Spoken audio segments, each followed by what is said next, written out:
Welcome back for another episode of The Beat. Today we're very lucky to be joined by two of Ireland's finalists. OBSKÜR, how are we? Good, man. Thanks for having us on, lads. OBSKÜR or OBSKÜR? OBSKÜR. OBSKÜR, I got it right. Yeah. I was watching I think it was your Capital Dance interview last night and they asked pronunciation, but now I've forgotten already. How's the tour been? Yeah, good one. Like really, really good. And like this is what our second time coming back to Australia, and it's probably the best out of both of them. Like all the shows have been absolutely stacked. Like all the Irish people coming, like seeing like the interactions that we're getting with like Australian people as well, man. Like there's actual people interested in us and coming to the shows was just sick. Like it's what happens when you're at big hits. Yeah. What's the feeling like to be able to travel to the other side of the world for music? Yeah, it's sick, man. Like, I guess even we were only saying this over the Christmas. Like, it's mad when you can actually go out somewhere like this, or like when we're going to like America as well, and you're getting to travel to the other side of the world based off just doing your job. It's class. It's unreal, and you get to see everything. Man, that's the thing. Like people go out traveling for those reasons. Like you obviously like you're catching up on sleep most of the time. Yeah. You're on planes and stuff, but you still manage to squeeze in like seeing big parts of cities and stuff, which is sick. Like, where's your favourite place in Oz? Sydney. Yeah, Sydney's good the answer. one. Right. Yeah. Great start. Yeah, it's class. There's loads going on. I think you were saying as well on the way here, like you can do a bit of both. If you want to go to the beach, you can go to the beach. If you want to go into the city and go out, you can. So, still, you can do a bit of both. If you want to go to the beach, you can go to the beach. If you want to go into the city and go out, you can. So, still. Was it Adelaide? Yeah, as we well? did Adelaide. Adelaide was sick, man. Really, really surprised. Like, because it'd be kind of like, do you know when you're going into a new place, you're not expecting anything whatsoever. Like, don't really look at like ticket sales or anything either. Just leave that to other people, obviously. Yeah. But we showed up, like the promoters are dead sound. Is that like, Electric Circus? Yeah. Those boys. And like, just like the people knew all the tunes that we were playing. Like even the unreleased stuff, they were all loving it. Shit, like there's no better buzz than that. Like going to the other side of the world and people actually are like glued into the music. Like it's sick, man. Good film. Was there a lot of Irish there or at Electric Circus? I don't know if there's a lot of them. It didn't really seem like it. Adelaide doesn't seem like I it. feel like as well, if there's Irish people at a gig, you know, they make themselves well known. You got a flag out the dry fits on. Yeah, absolutely. Yeah, they're well known. But Melbourne, there was loads of Irish stuff. We were saying we left Melbourne and it was like going outside like a nightclub in Dublin. That everyone standing out in the street, all you could hear was Irish accents. So it was actually weird. Like Getting swamped. Yeah. Nah, it was actually grand. Two of us just backdoored up.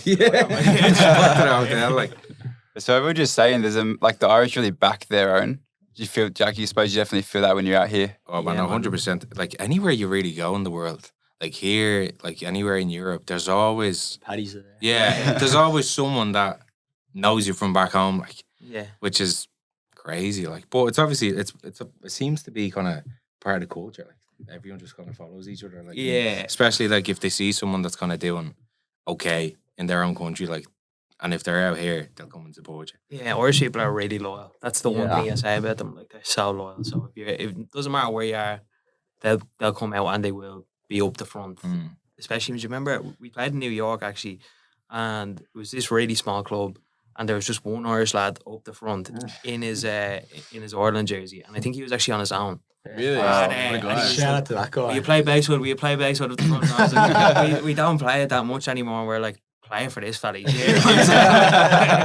That's fucking class. Do you feel there's been like a change? I mean, you said before you've been producing for 10 or 11 years now. Do you feel like there's been a change in attitude towards Irish electronic music producers over time? Man, 100%. Like, I feel like years ago, like, sure, you started, like, as he was saying, like 11 years ago. Yeah. Like, it didn't really get taken serious at all.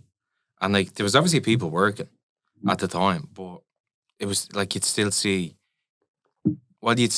bigger people from all over the world getting signed and getting the recognition, whatever. But it was never Irish people. And now in the last, 4 years maybe, I'd say, give it 4 or 5 years. Yeah. It's just, like, it's hot, like. Well, even like with record labels, like I remember being like 18, 17, trying to like send demos, and like in Ireland, if you went to any label, like that's obviously we would have made more commercial stuff back then, and like they just didn't care. Like even if you went to like Warner, like Universal, whatever, they just wanted to sign bands. Like I remember having like a meeting when I was like 18, 19, with Universal in Dublin, and he was just like, we're basically just interested in bands right now.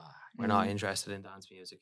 And then even we got signed with Bayside. Like there was no Irish like branches of like any of those labels contacted us. It was Warner from the UK got in touch. We signed with them, and then it even came to a point where they were like signing loads of Irish artists, and we were kind of like, what's going on at home? There's still no, and then obviously as well clubs as well. Like 80 something clubs left or something. Massive issues since COVID, and like that's just because they're not being recognised by the government or anything like that. So yeah, I mean, at home it should probably be still taken a bit more serious, but like I think internationally, and like when you look at like Irish artists travelling and going to the UK, there's so many big acts coming out of Ireland right now. Kedemar built his own, Jazzy, yourself. Absolutely, and even like some of the younger lads like Cameron Watson and stuff like that, like killing it and like doing so well, and being recognised internationally, which is fantastic. But yeah, maybe just a bit more at home would be nice as well. Like. Did you feel that was a bit disheartening at the time, being 18, 19, putting all this work in, essentially being told that there's no space for you? Yeah, absolutely. I definitely did feel like that, man. Like, I feel like you obviously wouldn't, like, lose hope or anything over it. Like, we still, no matter what. Yeah, you just kick on. Yeah, like, you know, like, you're still thinking about, one day I'm going to get there, and you're going to get to it, like, and luckily enough, the day actually did come. But, like, still, I feel like there was a lot of people, as I was saying, like there was a lot of people working on music for years. Like people that we'd know. Like even see like Zach and stuff, like the Belters lads. Yeah. Like they've always been working. And we kind of always knew each other. But yeah, man, like... Was it like a popular thing to be into dance music, or was it more like when you're in school and you're making beats, or just after school, like was clubbing like much of a thing, or were people sort of still getting into it back then? I don't know, it's kind of a mix, because like when we were 14, 15, there was like there was this underage disco you could go to when you were 15. What was it called? Attitude or Play or something like that. Yeah. And Rights. Yeah, Rights. Our manager Ryan actually used to work at it before we knew him. But what was I gonna say? Yeah, like you'd be going to that. That was dance music. Like that's some of the first times I heard like Julio Bashmore, Oswave, and like fucking like all that. Like that was 14, 15 going out to, and the man, like, do you remember what was massive, what was that YouTube channel called? Selected. Yeah, do you Selected, remember that? Like proper 2015, 2016, like deep house. Robbie had some I jams think on. I know what you're talking. Yeah. Like it was all literally that. you'd step in there and it's just that. Just that music. We'd start playing them then when you were like 16. Yeah. And that's all you'd play, like, and they'd be fucking mental. You were playing at that. No, we were playing at like smaller ones, but they were underage discos. But like even this one I was saying that we used to go to, like that venue was the only super club in Ireland. It was massive. It was 2 floors. Nah, it's gone. Yeah. But like so there was definitely a thing about it that it was that dance music was killed. It was fashionable. Like people did listen to it at that age. But whether it was killed to like make music, that's a whole different question. I don't think many people there weren't that many people producing music. I feel like DJing was a big thing. Like it all kind of started off with people just playing tunes. Like luckily, like he was producing years back before that. Like I'm a pure example of that. Like I literally started DJing first, like at like that age, just because it was like I'd always see like other people like around the world doing it, and I never really thought about producing at the start. It was always like, oh, these people are playing music. Like, yeah, I think most people generally go the DJ route. And yeah. It's like you get like so invested into the actual tunes, and then it's like, what can I actually do with the tunes? Like, not just listen to them. Then you start like looking into stuff, and then it's like, oh, you can get like a set of decks, and you can mix these tunes together, and then before you know it, you're gonna stuck into it. In the studio, literally, man. Yeah, it's all like a progress forward. Like people start differently, like I suppose. For sure. So you boys are both born and bred in Dublin. Mm-hmm. What was it like growing up there? You're still based there? What's home like? Well, we love it. Like that's good. Like it would take me a lot to get out of Dublin. Like I love Dublin. I love like having all my friends and my family around us. And like even when we went back to play in Dublin over Christmas, like seeing them. Obviously, we've been touring a lot. We've been away. Getting to see all them was unreal. And I think that's one thing that kind of keeps us there. But yeah, growing up in Dublin was sick. Like I couldn't complain about it much. Obviously now it's different because it's really expensive to live there and it's hard to get a gaff. And it's like what's there, the club and scene is fantastic, but there needs to be more of them.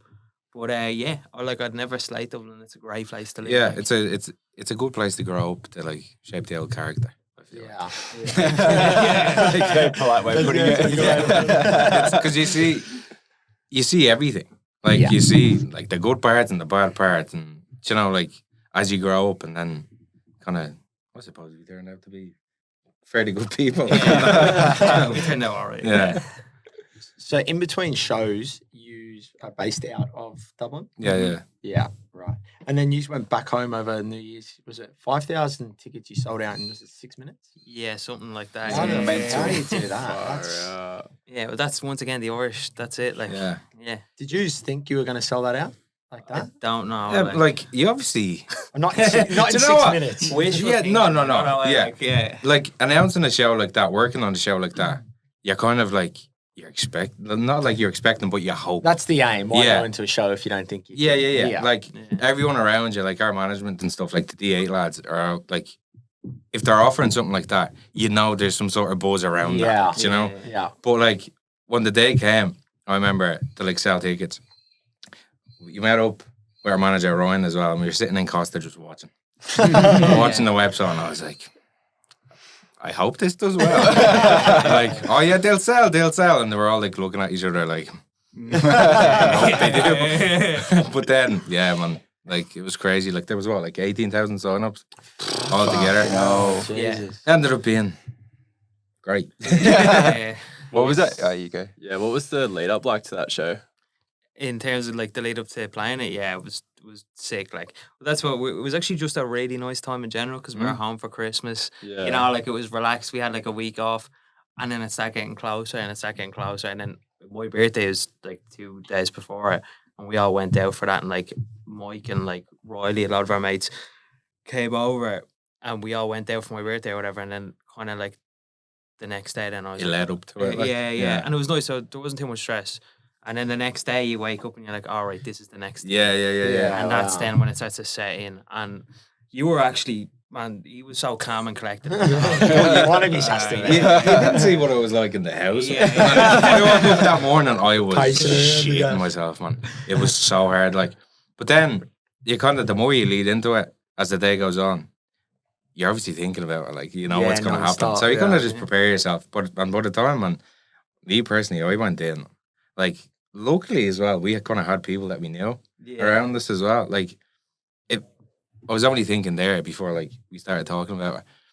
If you'd done a gig that big somewhere else, maybe it would hit you a bit harder, especially when you're at the venue, because you wouldn't really know anyone, and it's still like a bit like you're just sitting there a waiting. random territory. Yeah. But whereas like at home, you're like before the show, before you even get on, like you're always chatting to people, like everyone you know around there.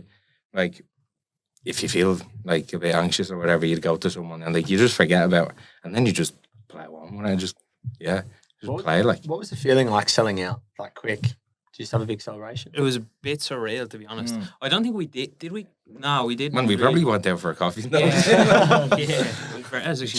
was quite mature for us to do that. But, coffee and on the side.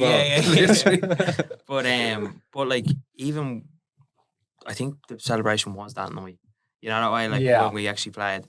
But yeah, the feeling was a bit weird because obviously you see it on the screen, you see the ticket sales being done, but you're not actually like. You don't really believe it till it doesn't really feel like a real thing. Until you walk through, you see the rooms. Like it's all you hear is like tickets. This many people are going, but you obviously don't see anything. You know that kind of thing. You obviously see the buzz online when like people like posting up, oh, they got a ticket for this and all, but still not the actual thing. But as soon as you step in there, it's like right, this is 5,000 people. Yeah, can't hide. Yeah. What was the night like? Did it all go smoothly? Yeah, it was smooth. Like it all went well. The only thing was when we got there, as I was saying, he was so calm about it. And we got there, and basically the way the venue was, you went in through. So the stage, say, was here, and it's the crowd, and you come in the doors into the venue. For us, we're like behind the stage, and you go up, and there's like a balcony, and that's where the green room was. And he was like, "Do you want to go out and have a look at the crowd?" And I was like, "No, man, you go out." And then he was like, "Go out and have a look at it." And I went out, and I was like, "Fuck this, man." The thing is, though, like the way I found it is, you need to kind of face your fears. I know it's obviously you're not afraid of. Once you go up and play the first tune, that's it. But like even looking at it, it's like you're here now. Like, what you're gonna do? Pull out? Like, because I'm a bit too scared. Like, you go just kind of ease yourself into it. Like, there's obviously different methods to kind of ease yourself into. Okay, this is finally happening. Yeah, having a few drinks. Yeah, and like as well, man. Like, I feel like, not to sound like extremely cocky here or anything, but like having the experience obviously helps. 100%. Like doing so many shows like throughout the whole like our career, and then like as OBSKÜR as well. You've kind of shaped yourself up as a DJ to kind of. You gotta own it. You know what's gonna happen. Like it's not like you're coming out to like A novice. be a comedian on stage all of a sudden. Like someone's like switching roles here. You know what you're doing. Obviously, a bit of nerve is there, and that's okay. Like you actually, it helps sometimes. It's like, good. Well, yeah, kind of puts you on edge a little bit. A bit of it is good to get you like, in the right frame of mind. Like, but apart from that, it went great. Like everyone smashed their sets. Dart was great. Circa was great. Coddy was great. Max killed it. Max was so sick, and it set it all up really nicely. And then you guys close? Yeah, that was it. How long did you play for? How long did we play for? Was it 2 hours? It was somewhere, but it was either 2 hours or it was like 1:45. I think it was 2. Yeah, I think it was 2 as well. It was. It was 10:30 to 12:30. Yeah.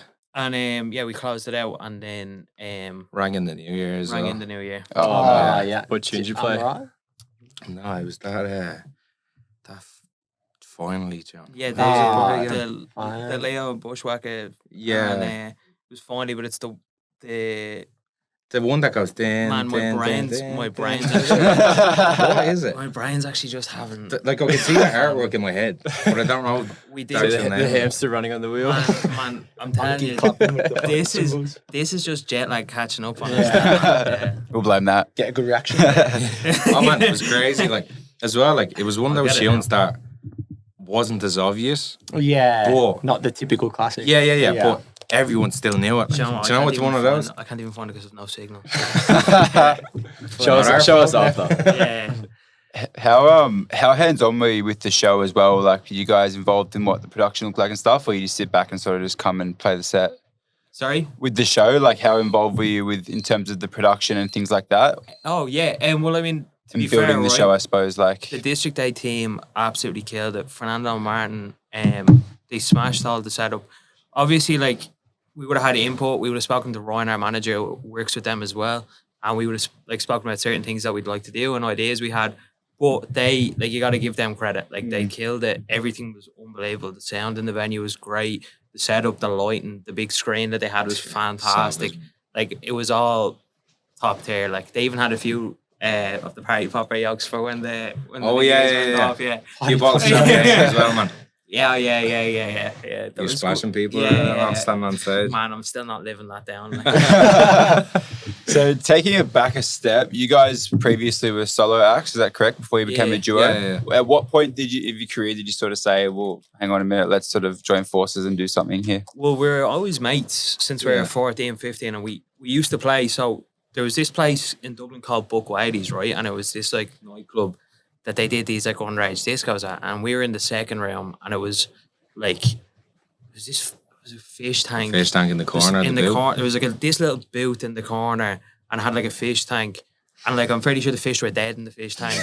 My name was the war. It was fucking rocky, like it was absolutely manky gaff, like, and they were like to us, you have 50 quid and you can play for an hour, and the two of us were like, what if we just take the 50 quid and play for 2 hours together?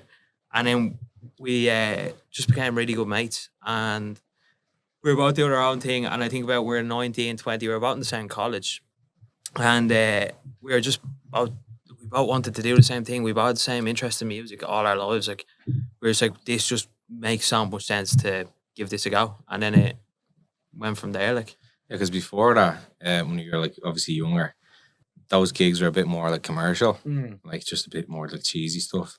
And then I think it came to a point where we're about like, we're getting a bit like, not too old. Like there's obviously people like older than that doing like playing commercial gigs and stuff, but we kind of fell out of love with like playing that sort of stuff. It's like you wanted something else. You wanted something a bit better and to keep it actually interesting. And then you obviously, at the time, like we were kind of listening to more kind of cooler stuff, like even like all like the Jamie Joneses and whoever was big, like Seth Troxler and stuff at the time, like all the OJs. Yeah, like obviously. And then we were like, this isn't it. Like the whole commercial thing just isn't cutting that anymore. And then I remember one of the days we just met up. Was it you or me that said it? Like we went for a coffee. We actually, because there was that day we met. We were both unhappy. Yeah. With like what we were doing at the time. You want to be playing stuff that you actually listen to. Yeah. You don't want to be playing stuff that you hate. Like, was it one of those things you were both sort of separately thinking it? You kept it apart, and then Man, one that's day one exactly of what you's mentioned it, and happened. you're like, I've been feeling the same too. Yeah, That's exactly what happened, because I remember, I don't know if it was him or me that said it first, and I was like, I literally feel the exact same. And that was it. Literally, that was it, and then we came up with the name. Spent a bit of time to like kind of plan out if we actually want to do this or not, and then kind of here we are. Yeah. What was the name inspo? Where did that come from? Everyone asks us this, and like, it's not like it's a very we were annoyed then.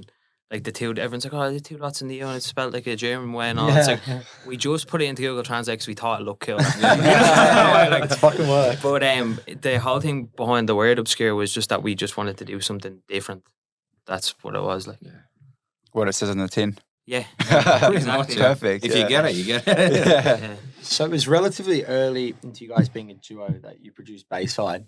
Yeah. How did this all come about? That was literally the second tune we The ever second made. tune we made, like, Really? yeah. And that was go on.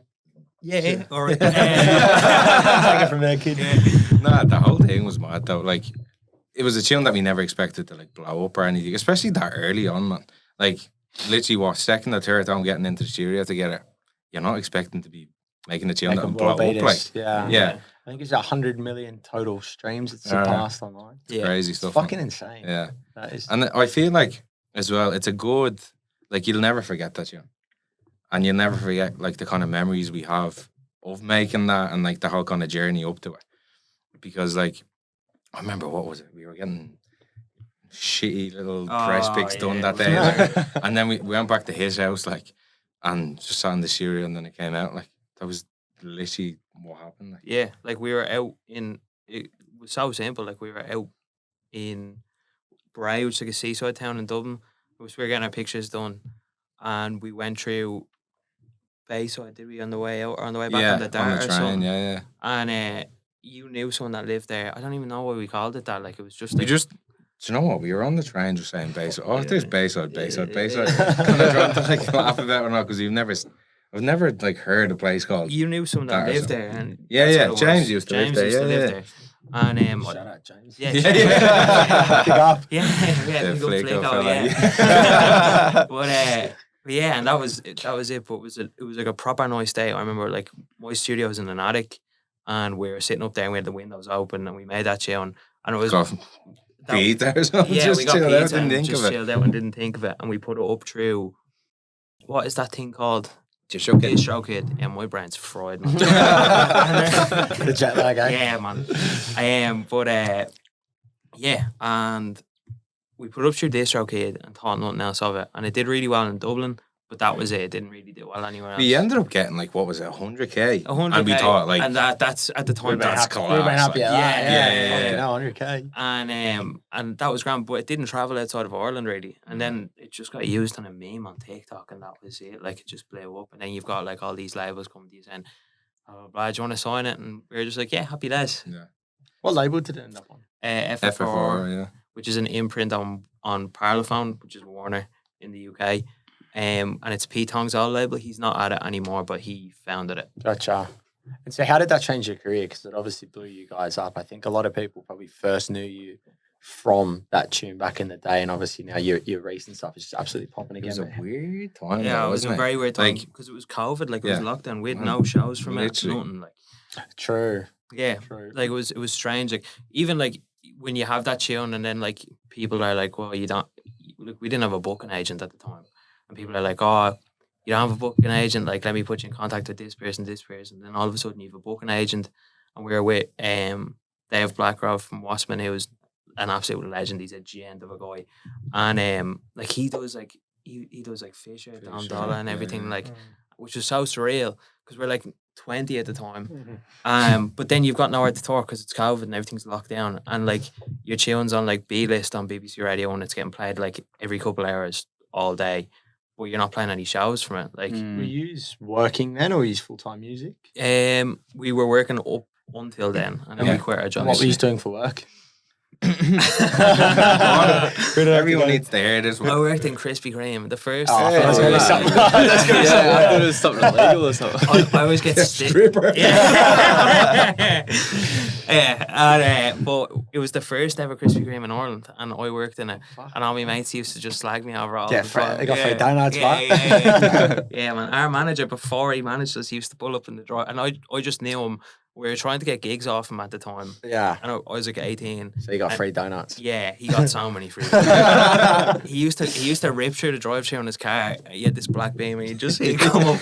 You'd see the black Beamer just come up, and the window got in, and he'd be like, all right, yeah. So probably out. Yeah. Well, we got the residency album in the end, so it wasn't too bad. There you go. Yeah. And what were you doing for work? Yeah, when I used to work in the club that Ryan used to do marketing in. Oh, sick. Yeah, so that's how we kind of, I only done that for like 2 months. But then after that, like obviously Bayside and stuff took off, and I was like, no. So you were able to quit work pretty much right away off that? We made sure to stretch out that one. Like, we didn't quit straight away. We got all the COVID payments and stuff. Oh, yeah. Those ones. I was still employed. Yeah. Come on, man. As far as legal's concerned, you're employed. Yeah. Absolutely. I hope the tax man isn't watching this. So you just touched on before about Bayside. I can't remember if it was on or off camera about how you're playing the New York gig and you played Bayside there, but you don't really play it. So you don't really play it much anymore? No, well, we play it abroad. Depends on the shows. Like, obviously, when you're kind of in the UK, for example, you're like in and out every week. And like, there's always like a group of people that will come see you in a lot of places. Like, and those ones we wouldn't play it. But like, if it's a big show, say like even at home, for example, or over here, when you're not over here that much, like, you kind of want, you have to give it to the people. I feel like it's been like arguably your biggest track. Like, the fans want to hear it kind of thing. Yeah, and like, absolutely. Yeah, because you can't just turn around and not play something that actually, let's face it, kind of picked your career up a good bit. Like, and people are coming to see it for that. So that's it, exactly. Do you get people requesting it? Yeah, all the time. Yeah, still to this day. Yeah. But yeah, I think you hit the nail on the head. Like, when you're in and out in the UK every week, you're trying to test out new tunes. You're trying to play stuff that you've picked up maybe, or like that you like. And then also you're trying to play tunes for the crowd and keep the room going. You're probably like, if you've got a choice towards the end of the set of playing Bayside or maybe one of the new unreleased, that you know as well that the UK crowd, because they're so into that like whole unreleased thing. Yeah, like Finley Davies. Yeah, Finley Davies. Yeah. Big up. And you wanna give them those, and then you're like, right, they've probably heard Bayside, especially in the UK. They've probably heard it a million times. But big show at home like Dublin, you're playing it. If you're abroad, and especially if you know Irish people have come out to see you, you're playing it. Like, but yeah, maybe not every week. Like, must be a pretty cool feeling seeing the roars when you do bring it in. The crowd realize. Man. Just it actually never gets old though. To be fair, like you always think about it. This is the one that actually kicked it all. Yeah. It's nice. Speaking of tunes, you recently had a massive EP come out on EastEnders. Huge EP. Do you want to tell us a bit about that? How that came about? Yeah, sure. That was like, how did that start off? Like, we kind of made that and then sent it out to. I think sent it out to a few people. Was it Max played it in Fabric when he was going back to back with Dubsy? Yeah. And then that's what very it was, Max type track. Yeah. And then he asked for it. Yeah. He was like, "Oh, sorry, I'm late to the party, lads." But he was like, "Big fan, can I have this?" And then ever since that, man, like, he was literally like all summer long since he probably got it in like June. Yeah, playing all summer. Didn't stop until like it came out. How did Stubbs get a hold of it?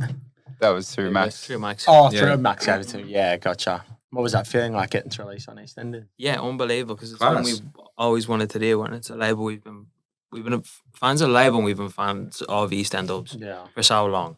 And like when that like opportunity came through, it was so sick. Like, it was just a bit surreal, and like actually seeing it.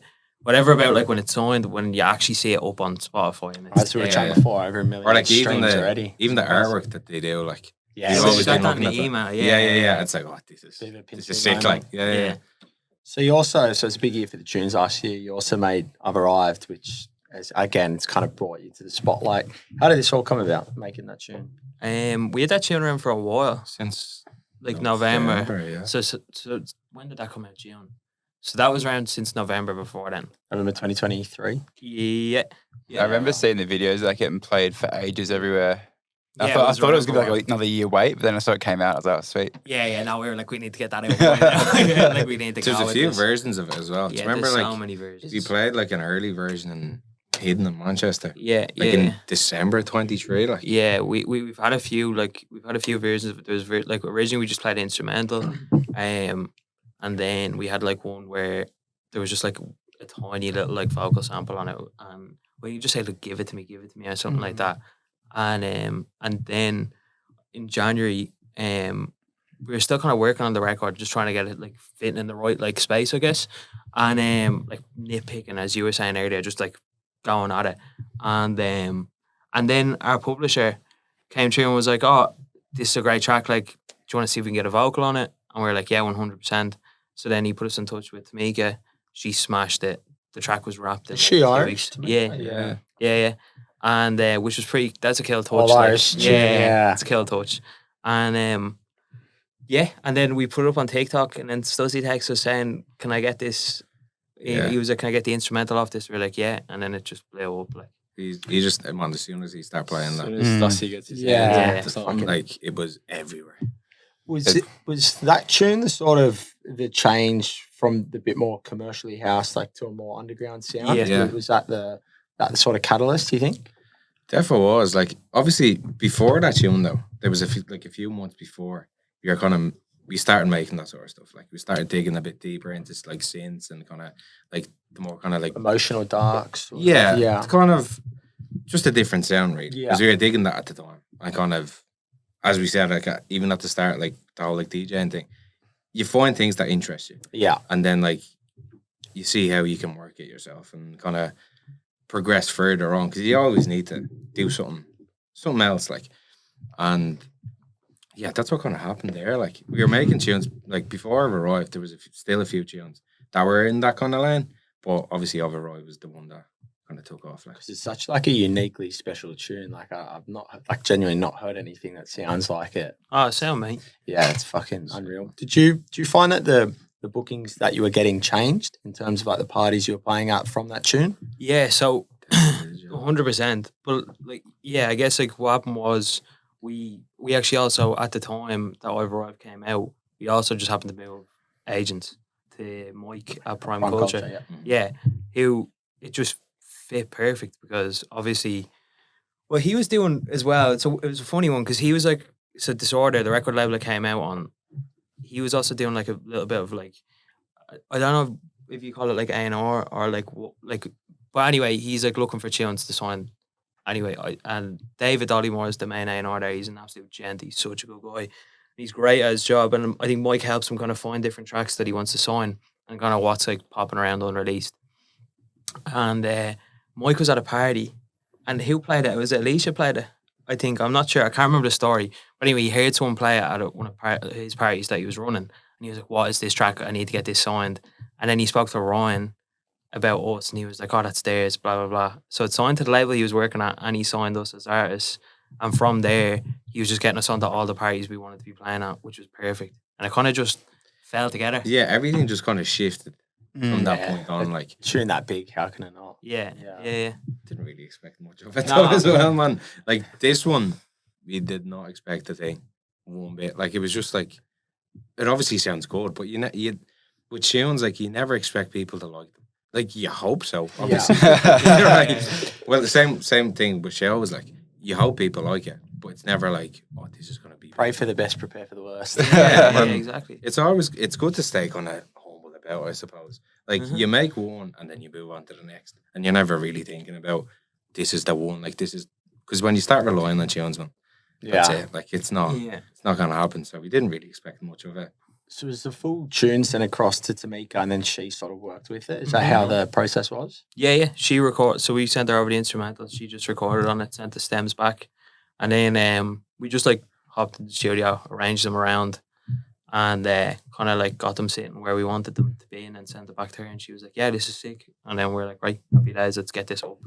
It's just a pretty smooth process. Yeah, really easy. Very Like. easy. Shout out to Mika. Yeah, man, she killed it. Like, and it was very just easy and quick to put together, which is nice. Like, Yeah. What is your workflow like in the studio? How do you guys work?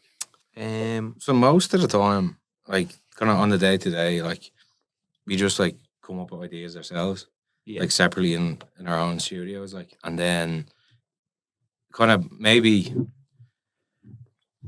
Now, obviously, depends kind of, but like maybe every 2 weeks or something, I'd say, regularly. we'll hop in together then. Yeah. So like, and then be like, I have this, you have this. Oh, this sounds good. Let's work on this one kind of thing. Do you like, because we're making tunes together and like every day we'll be sending videos to each other. Do you do the same? You send Yeah, tunes to each WhatsApp other? voice notes. I Yeah. get rallied. Like, I'd love to see those conversations. Some days it's like quietness, and you're like, "Are you okay?" Is he working today? yeah. And do you find like, obviously you got a lot of alignment with your sound together, but do you find like your ideas are slightly different to yours in taste and they meet in the middle, or do you find you're both pretty in sync with what you're after? I'd say they're like, what would you say, like 80% similar. Yeah, and there's kind just a of the little bit same but difference. different sometimes as well. Yeah. But it's still the general idea and the general kind of sound is always the exact same. Like we kind of like used kind of the exact same like synths, obviously, the exact same kind of drums. Maybe sometimes he'd added something else in, or I'd add something else in. But most of the time, the general buzz of it is it's the same. Like You've got two brains working together. Yeah. What would you? People always like when we ask these sort of questions. What would, if you are going to be starting out again producing? What's your top bit of advice for someone? Which is that if you're gonna what? Start producing, like if you were to start again, if you were telling someone that's starting Knowing up, what you know now. knowing what you know. A loaded question. Yeah. I guess like it's important to like one thing I didn't do for ages was I kept trying to figure everything out myself. Just watched like there's so much good stuff. Like Baker has the synth, that whole thing, everything like that. Like go watch the videos, like go figure it out. Like I just would sit there doing stuff for ages, and then I'd find out a month later I've been doing it wrong the whole time, and then I'd have to go back and figure it out again. I guess, and then another thing as well, which an A&R Andy Daniel, he showed us when we were at FFR was like to A/B with tracks that you like. Yeah. That's so good. Like if you, especially with a mix down, if you are trying to get a track similar or in the same space as another track, obviously without ripping it off completely, like having that A/B there is so handy. Like even just for like layout of tunes, like just to see like, because sometimes like you get lost in an idea and it's like, where do you even go from here? Like, and then it's like, oh, you like it like a tune that's like similar to what you're trying to make. And then it's like, right, so the break is here, drop is here, breaks again. What did they do kind of here in the break to kind of build it back up again? So just to kind of keep it on track with the A-Bing as well. Which tune should actually go. Like, I'm not sure if you're across him as an Aussie artist, Caleb Jackson. He's doing some pretty big things at the minute. And he was saying, like, say you want to release on Hot Creations, drag in a Hot Creations track, put your track next to it, go back and forth between them, so you get up to scratch. So, yeah, definitely very valid advice. It keeps you on track as well doing that, though. Because sometimes you can just sidetrack the bits, man. Yeah. It's like, where am I going with this? Like, and then you see how an actual tune that you like goes, and it's like, okay, I'll do this on it. Do you find you're watching like videos, like tutorials and stuff, or not so much anymore? Not so much now, yeah. But like with sounds though, you'd still watch it. Like if someone, not subscribe to Synth Hub. But yeah, no, like I mean, I don't watch them too much anymore. But like, if I probably should listen to my own voice and probably should watch them. But I guess like that's a good point. If you want to get like a certain sound like in the right space, it's good to like watch some videos or maybe some similar stuff. Like say if you have a certain sound that you want to make or a bass, and you're like, it's 50% there. You're on the right track, but it's not fully. You know, if you put it in, you'd be like, nah, this is way off. Yeah, look at a YouTube video. You know, that'll help. Even like, obviously TikTok is used for like blowing tunes up and the rest. Like there's some really good stuff there. Like if you don't even need to watch, like for someone that's like watching this, for example, that are like, oh, I need to watch like a lot of YouTube videos. You could easily like type into TikTok, be like, how to make this synths. or like this plug in, how does this work? there's everything there as well, and Yeah. it's quite easy to like access. Like watch a minute-long video, and you kind of I have a little folder of do a step-by-step on stuff. literally. I have a little folder on TikTok of like you can like do your save videos into folders, and it's just like production. And whenever I get one in the algorithm, I'll just save it in and then watch it when I'm in the studio. Like easier to consume as well that way. Like I feel like sometimes if you Yeah. pop open YouTube or whatever it is and you look at it, it's like 28-minute video. You're just and like, you're I can't be fuck, arsed. I don't Yeah, know. yeah, I just want to know what I want to know. yeah, It's so easy to find like what you're actually looking for on TikTok. Yeah. yeah. I'm not sure if you can reveal, but I know many people would like to know, what are some of your favourite synths and plugins? Sorry. Oh, absolutely. Diva's class. Love Diva. Yeah. Diva's probably the one we use the most. Yeah. Serum's great. Serum sometimes can sound a bit too artificial and Yeah. plastic, which I don't like. Well, I about feel that. like But there's some good yeah, stuff in yeah, there. yeah. And if you're messing around with it, you can. And as well, get the some more nice- kind of more recently, like like the last like 6 months, I'd say, like more and more people are starting to use Serum. Yeah. So Yeah. like more sounds and like more kind of presets will come from that are like similar to the ones that we'd be on now. So it's definitely got better. What's the other one? Like Silence good as well. Yeah, Silent's good. Yeah, Yeah. it's got some sick synths. You used to use Silent. We used to use Silent so much. I don't know about you. I've stopped using it as much, but Silent is great. I probably should go back to You using go it. back, do you know what? Yeah. Add this one to the basket. He got on that buzz where it was like, no, I don't use Silent. Then I stopped using it. I remember like a few months ago, I just like randomly clicked into it, didn't even mean it. And I was like, shit, like this actually had some good sense. Said it to him. And then the next time we were in the studio, I just saw him open it up. I was like, right, that worked there.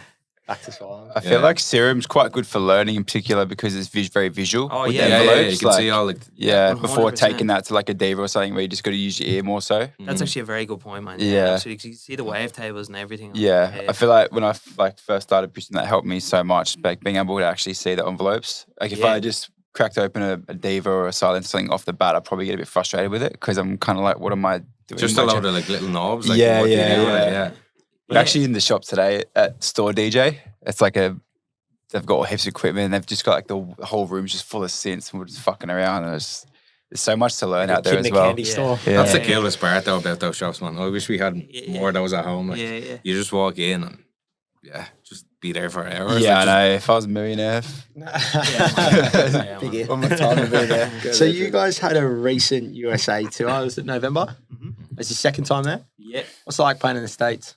Sick, man. It was really Mad. good. The second tour was even better as well. Like first tour was cool. It was good. It's great to see America. It's cool getting to like spend some time in like LA and stuff like that. Act a tourist and go to Universal Studios. Yeah. But second tour around was like it actually felt like we are starting to reach like the right audience over there and stuff like that and playing the parties we want to be playing at.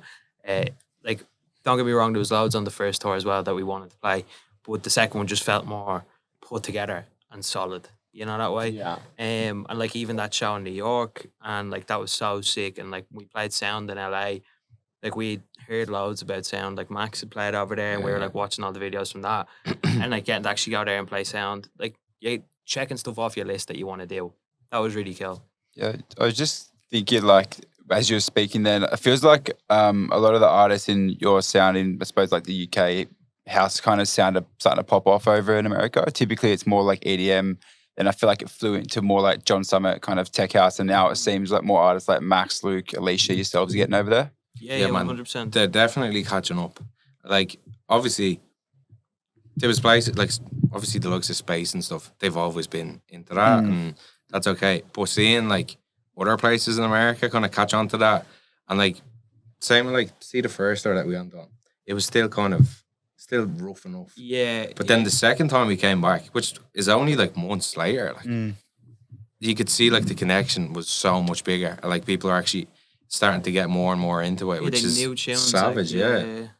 What's the American ravers like compared to UK Man, they ravers? love Europe it. Yeah, ravers? they love it, yeah. They get into it. They go out there, no phone in hand, nothing, Yeah. just Really? dancing for Yeah, they're quite hours. cool, like, like, Yeah. Yeah, they're very. They seem very like happy-go-lucky, like you know that way. Yeah. Bless 'em. Like, yeah, that's not a bad. That's not. Sorry, that's not bad. It's the lead reel. It's a, no, man. That's it. I mean I know that exactly what as you a mean. term of endearment. Like they're Yeah. just there to enjoy themselves. Just happy. They're not really there to get the TikToks. They don't care Yeah. about that. Like we went to we played What was that place called in Washington? Flash? Yeah, it was Yeah. Flash. There wasn't a single fan on the dance floor the whole night.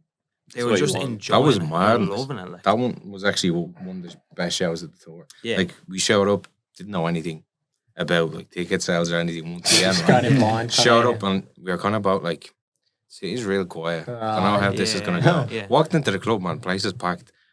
What? Like, and then we were on for longer. We played for like 3 hours. Man. Bouncing from start to finish. That's man. pretty Class, rewarding like, feeling. as well, like you can kind of go like we went a bit darker and deeper into stuff. Yeah. And like the more deeper you'd go, the more they'd like it even. Yeah. It's crazy. So good, man. What was your favourite city, just as from a tourist point of view? San Francisco was pretty cool. But like one of our mates lives there, so he gave us like a really good like tour around the place. Yeah, that was cool. On Did you the go down that little windy? Oh yeah, road? what's that called again? Can't remember. I know where they do all the car chases and all that. Yeah, we saw it. We walked past it. It was cool, man. But yeah, like that was nice. And then obviously, as I was saying, we went to LA and did all the touristy stuff there and gone to Universal. Like you're like a kid. Yeah, Yeah. man, that was class. Him and Ryan went the first time, and I didn't go because I was in with family in Chicago. Yeah. Oh, And then okay. the second time we came back, he was like, "We're definitely going to this." Yeah. The last days in LA, we went to it. Best time ever. Yeah. We'll go back over and over Is it again. about Like, 8 hours from Ireland to America? Is that about right? It's like 6 over to New York, 10 to Really? LA. Did you ever see close. yourselves moving there? Don't know Yeah. about that. it wouldn't really need to be. Lucrative. Yeah, Mm. yeah, because it's tough. It would be tough to go over and back, Back you and know, forth, especially yeah. when like our bread and butter is the UK and Yeah, Ireland. unless like all your bookings or most of the bookings would be in America, you wouldn't really. Like. Yeah, not worth it. Oh, you go. What are some of your other favorite cities around Europe to play in? Amsterdam's sick. Amsterdam was class, yeah. Love Amsterdam. That's just proper house. Yeah, yeah. Yeah, man, they love it out there as well. Yeah. Like it's proper, like same as like what were we talking about? What city with like the whole no phone thing? Oh, that was in America. Oh yeah. Like there's pretty much the same buzz. Like Including- man, Yeah. they go out for the music. Like they absolutely love it out there. Like and as well, like I feel like places that are so connected in like with house music. Obviously, like Amsterdam's a big city for that. Those cities is where you'd kind of a bit more flexible in terms of like the tunes that you play. You can play. You can dig Yeah, deep yeah, into- yeah. yeah. So as like a DJ, it's definitely a lot of one to fun. play. Yeah, because you're actually looking forward to those and where it's like, right, I've never tested this out, but I feel like I can do it here because like they love it anyway. You know, like those cities are really good. What else is good? Thanks for putting me on the spot. no, we're both thinking like. Think about where we played in the last while. What about playing in Ibiza? What's that like? Oh, it's What? unreal. The elephant in the room. Yeah, it's unreal, man. It's class. Yeah. Like, and especially like we've been very lucky that we got to play Amnesia a lot last summer. And like the first time we played in Ibiza was Amnesia. I think like Man, even at that Yeah. itself is class. Like, Get a month-long residency. yeah. On the Monday nights in the club room. And the main room is what they call it. Yeah, So we've yeah, got the yeah. terrace obviously in the Yeah. main room. And yeah, it was unreal, man. Like I it's love such that a, club. It's so good. When it's I went so back cool. this year, it's like even when it's like pretty much almost sold out, you still got a bit of room to move. Yeah, you and can stuff. move, It's- man, yeah. Yeah, it's a sick club. as well, man, like the history of the Yeah, club. it's deep, does a bit better, yeah, yeah. it definitely adds to like the whole experience where it's like you walk in and it's like, shit, this is Amnesia. Like, Yeah. this is big. Like, and I was getting to, like, we played as well. We actually got quite lucky because like set times would change every week. Like sometimes you'd open the room, sometimes you'd be kind of in the middle or like closing it even. So you're getting like, Bit of everything. Yeah. It's a good Yeah. experience. A good I guess, yeah. Especially whilst you're still kind of young artist. Yeah. definitely, man, like Experience crowd. some week you'd open it up and you'd be playing kind of a bit more like chill stuff and like kind of building up to something. And then in the middle, you'd play like more peak time stuff, closing stuff as well. Like you're kind of, as a DJ as well, I think it's really good to do stuff like that. Yeah. You get a good opportunity, especially, man, in a club like Amnesia. Like, Yeah. you're getting to test stuff out, getting to have fun. What better place? to Yeah, do man, it? savage, man. Like getting to hold that room down every week Yeah. for Pretty a month, unreal feeling. Yeah. pretty class. And it's a great island as well, just in general. Like, it's just such a good spot. You get to live out there. Like, it's unreal. Like, yeah, it's fucking different. Yeah. yeah. So you got a few dates locked in for next year, I assume? Or this year now? Yeah, this year, season, yeah. We've got Fair few, man. Yeah. Any residencies or anything? Nah, you probably nah. can't share anything. No. Okay. Yeah. We'll bounce between a few places. Yeah, we've That's all I'll a say, few but- parties, but and they're all ones we've really wanted to play for a long time. So we're very excited. But Once not again- announced yet, so we can't say Yeah. anything. Once again, like I feel like without saying anything, like what shows or anything, I feel like we're kind of building towards something again. Like same with the American tour as we were talking about.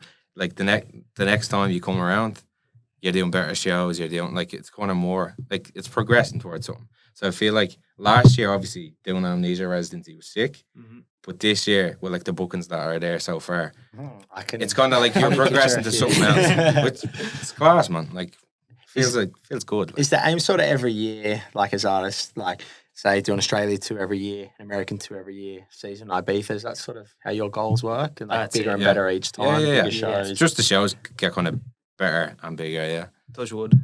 Yeah. Yeah, absolutely. Yeah. Hopefully, it continues on for a good few years after this. Anyway. And so what else have you guys got coming up? You able to share any gigs or anything you've got coming up? Yeah, so we're gonna go do a UK tour now. We're just waiting on that to be announced at the moment. Which is really good because we're doing a lot of clubs we've wanted to play. There's a few cities, especially where, like Manchester and stuff like that, where we've always they've always been very good to us in those cities, and everyone's come out and showed like great support, and we're really excited like to go back, and there's certain clubs we wanted to play there, and we're gonna do. Get to tick them off. Yeah, we get to take them off, and we're gonna do a month-long American tour in March, which is Shit. gonna absolutely kill us, but it's gonna Yeah. be unreal. I can't wait for that. It's gonna be class, good Is experience. that around the whole of America pretty much? I assume being a month? Yeah.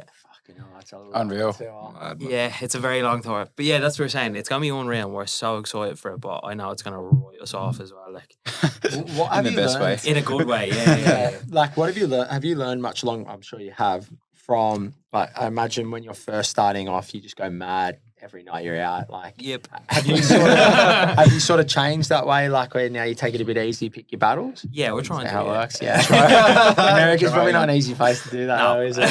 Yeah. Sometimes it is, man, when you're fucking. Yeah, hungry. when you're when you're jet lagged and you're hungover, it's just a horrible. After combo, doing like 3 shows and then it comes to the 4th, it's like I need my bed. Like, just Yeah. leave me alone. How many dates have you got locked in for America? Or for US, sorry. How many? That's a question. That's a good question. Yeah, I'm lot. actually not sure a lot. Like, yeah, like we're so basically our agent at the moment is just still putting the last like couple together. But I think there must be it's like 3 weekends. There must be at least 9 there, 10. There's a big one that we're doing as well. in Won't say, Chicago. yeah. Yeah. Won't say Sorry, who or yeah. anything, who, where or anything, but yeah, a big Paddy's Day Ooh. special, Yeah. Oh, which is shit. class. Like probably we wouldn't play anywhere at home. on I think it's Day. Paddy's weekend. I don't know if it's on Paddy's Day, but yeah, Either way, it's going to be. it's gonna be sick. Paddy's will be out to Imagine play. that might be in Boston or something. Yeah, That's right, we'll there's say. a lot of Irish people there. That's all I'll say. Yeah, right. Exciting. And you have a big back-to-back with Max coming up as well. That as well. He's an absolute wizard. Yeah. He Max played is for us so good. last month. Like, I know was he 24, 25, but he's just fucking so well above his years. Crazy. The way he just like turned it on for the whole 2 Got hours. that aura about him. Like, Yeah, he he's does, a yeah. fucking stud. You must Both be the excited teams for are, that. To be honest. Excited for that show? Yeah, Yeah, man, should man. be sick. Like especially for like it's Max's like labels like gig, you know, and like it's part of his big massive tour. Like, so it's good to actually not even just be part of it. You're like doing back to back with him as It's his own huge. event, man. Yeah, with that Sick. main man. Cool. How did that all come about? Well, we've been good mates with Max for a while now. We started sending him music last year, and he was supporting all of it and like being really sound. And then, obviously he's with the same agent, and then he came over, which is really nice. He came over on New Year's to play at our show in Dublin, which was a really nice touch from him. And we've just Just a relationship. good kind of relationship with him, like, grew over Yeah. time to this point now. Like. and we did a little. Oh yeah, cocktail little back to yeah, back yeah, on unofficial. New Year's Eve, Yeah. unofficial, yeah. After we'd all had a few bevies, and it was good crack, and we actually like they Good synergy. It was good. Yeah, good synergy. So yeah, I guess it's just come naturally, which is nice. Lovely. So to finish this off, we ask this to everyone. Well, what do you say? It's a loaded question.